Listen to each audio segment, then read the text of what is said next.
بسم اللہ الرحمن الرحیم۔ معزز ناظرین السلام علیکم۔ ڈاکٹر توقیر اپنے یوٹیوب چینل پر آج ایک نئی چیز کے ساتھ حاضر ہے۔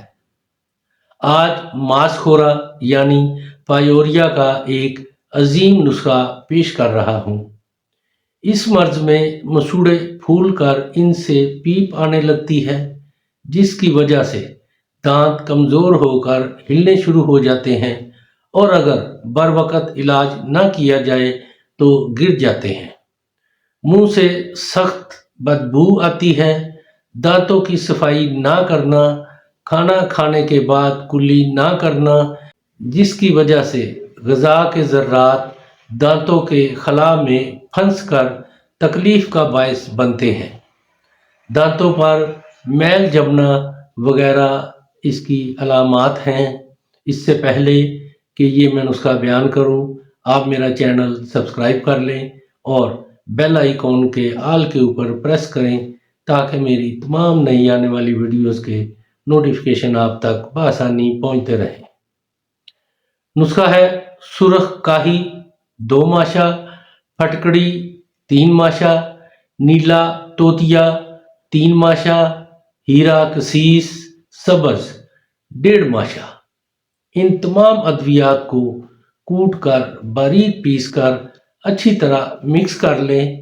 اس کو ایک رتی یعنی 1 چٹکی لے کر دانتوں پر اچھی طرح ملیں اور کم از کم 20 منٹ تک کلی نہ کریں۔ اس کے بعد جوشاندہ دال مسور میں سرکہ انگوری ملا کر منہ میں کلی لے کر 1 منٹ تک منہ بند کر کے رکھیں۔ اسی طرح 3 سے 4 کلیاں کریں۔ ہفتہ عشرہ میں ہی بہت فائدہ ہوگا۔ دانتوں سے پیپ آنے، خون روکنے اور ماس خورا کے لیے یہ نہایت ہی مفید ہے۔ اس کے استعمال سے گوشت نئے سرے سے پیدا ہونے لگتا ہے۔ ناظرین، یہ ماس خورا یعنی پائیوریا کے لیے بہت ہی کمال کا نسخہ ہے۔ ایسے لوگ جن کے دانتوں کا گوشت کم ہو چکا ہے، اس کو استعمال کریں اور اس سے بھرپور فائدہ اٹھائیں۔ ناظرین، اس کے بارے میں اپنی رائے میرے کمنٹس باکس میں بھی ضرور دیں۔ اس کو لائک اور شیئر بھی کریں۔ اللہ تعالیٰ آپ کا حامی و ناصر ہو۔ خدا حافظ۔